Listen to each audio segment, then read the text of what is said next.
Adrien Nézet. Bonjour. Merci d'avoir accepté de venir nous rencontrer à French in Normandie. Plaisir. Donc, première question, allez, facile. Est-ce que vous pourriez vous présenter un petit peu? Oui, bien sûr. Alors, je m'appelle Adrien Nézet. Je suis élu à la mairie de Rouen, en charge plus spécifiquement des questions de jeunesse, de vie étudiante et d'Europe. Et je suis également élu à la métropole de Rouen-Normandie. Très bien, merci. Alors ça, c'était la question facile. On va Question commencer à aller dans les questions un peu plus difficiles. Est-ce que vous pourriez nous présenter un petit peu les grands axes de la politique de la ville de Rouen et de la métropole en matière d'environnement? Oui, bien sûr.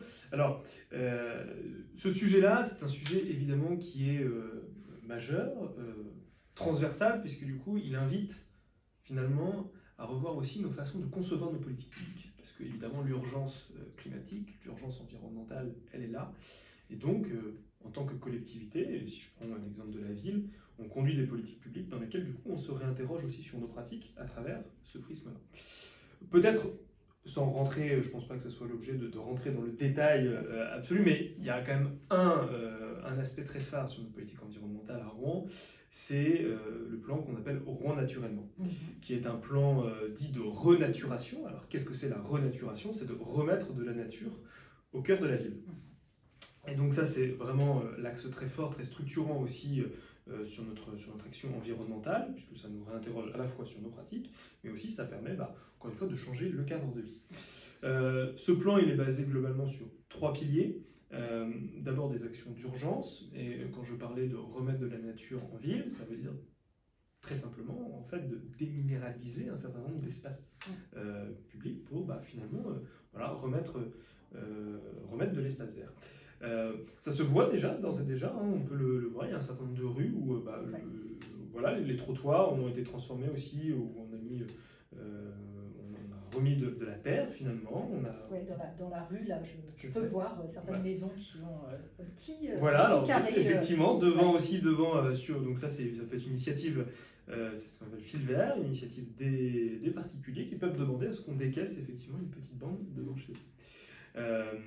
Donc action d'urgence, action aussi autour du développement de l'innovation pour réfléchir aussi à la gestion des espaces paysagers, c'est-à-dire comment on adapte aussi la ville au changement climatique. Quand on a une ville, effectivement, je crois que l'année 2022 a été une des années les plus chaudes en France, donc du coup ça implique aussi un changement dans la façon dont on conçoit la ville. Et puis d'initiative aussi davantage de proximité aussi sur une façon de faire de la politique, à la fois en associant les citoyens, et puis en réfléchissant aussi à ces enjeux pour préparer demain et après-demain, c'est de développer toute forme d'action à l'éducation à la nature notamment. D'accord. Qui est important aussi pour sensibiliser les nouvelles générations, et moi comme élu à la jeunesse, j'en suis particulièrement sensible évidemment. D'accord, donc vaste projet. Très vaste projet. On pourrait même mettre un S, parce que dans votre descriptif, ça englobe quand même pas mal de choses. Il y en a effectivement beaucoup, tout à fait. Et est-ce que donc, vous parliez des citoyens, est-ce que donc les citoyens sont concertés pour ces projets? Est-ce que ces projets que vous mettez en place sont le résultat d'une concertation citoyenne? Alors, c'est aussi un axe assez fort dans le mandat 2020-2026, notamment à la ville de Rouen, sur la place des citoyens.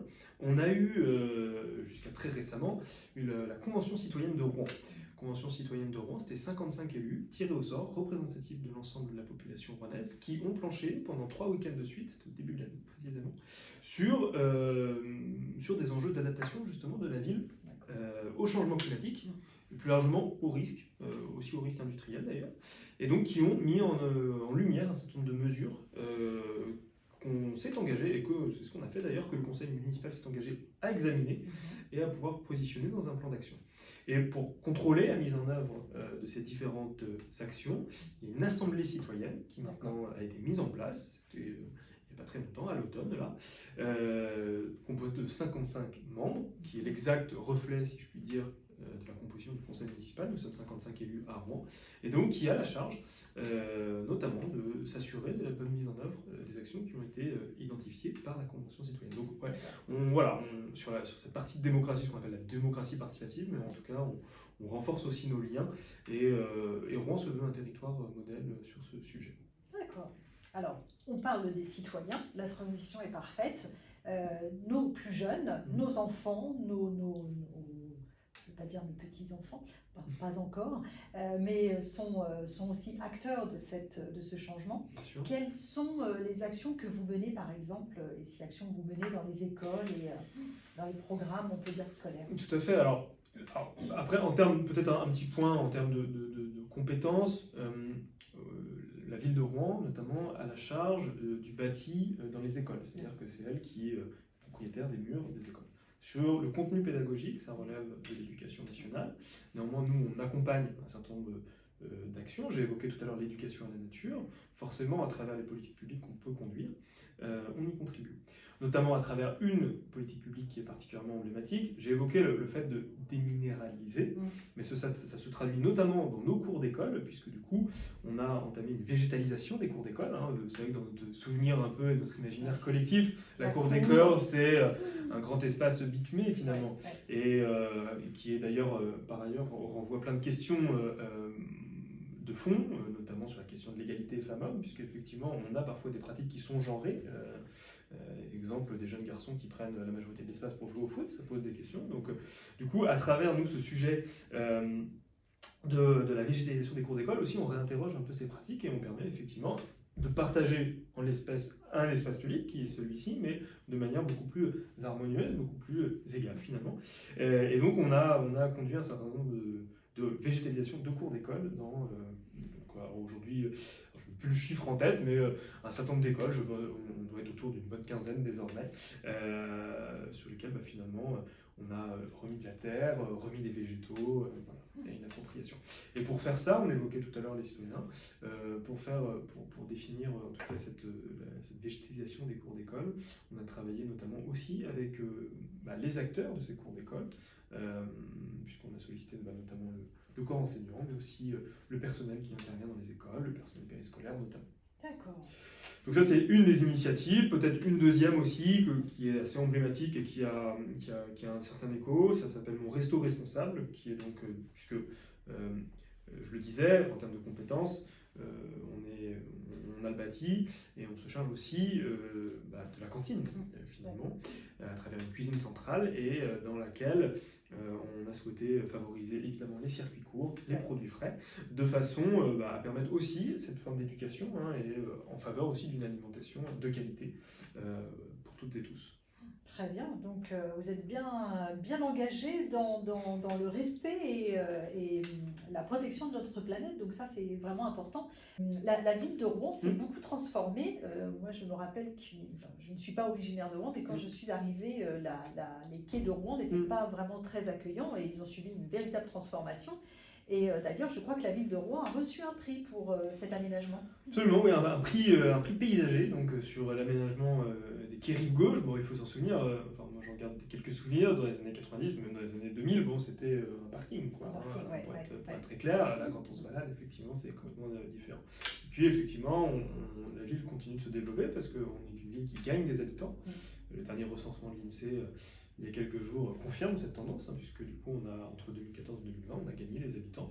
Donc ça veut dire qu'il y a des gens qui viennent s'installer à Rouen et qui contribuent aussi au dynamisme de la ville. Et donc ça se traduit aussi par des nouveaux quartiers à l'ouest, l'écoquartier Flaubert aussi, qui se développe. Il y a des premières constructions qui sortent de terre. Et donc, voilà, on est évidemment dans cette dynamique d'aménagement du territoire. Toujours, encore une fois, par rapport à ce que je disais précédemment, c'est-à-dire de concevoir aussi un espace public qui soit résilient face du coup aux risques climatiques, au changement climatique, et donc dans cette perspective-là, d'avoir finalement une ville qui soit agréable à vivre, avec notamment, et sur les quais, c'est vrai aussi, il y a une place de la nature qui est importante, et pour aller chercher ce qu'on appelle des îlots de fraîcheur, c'est-à-dire dans le cas d'épisodes de canicule, dans des endroits où effectivement on fait retourner un petit peu la température.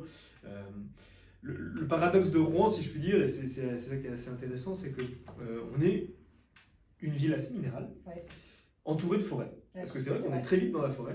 Et donc, du coup, nous, on essaye effectivement dans ce paradoxe, en tout cas, de remettre de la nature au cœur de la ville et puis de continuer à profiter, encore une fois, de la forêt aux alentours. On a eu pendant très longtemps, et je ne doute pas que beaucoup de vos étudiants y ont participé, l'exposition Forêt monumentale, avec un certain nombre d'œuvres, qui revient alors pas dans la même forêt, mais dans la forêt à côté de Campleux désormais, D'accord.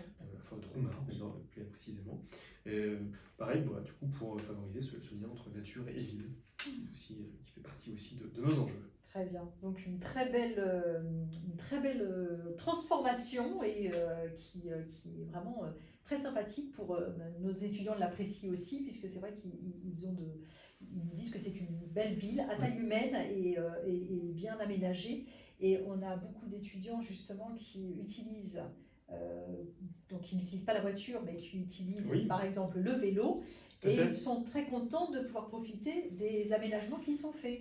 Absolument, c'est vrai que dans la démarche, j'ai beaucoup parlé de la ville, mais je pourrais aussi dire quelques mots sur la métropole. La métropole, dans la continuité de toute façon des actions de la ville, c'est très lié, porte une transition sociale écologique. C'est-à-dire comment on adapte notre territoire aux enjeux de demain.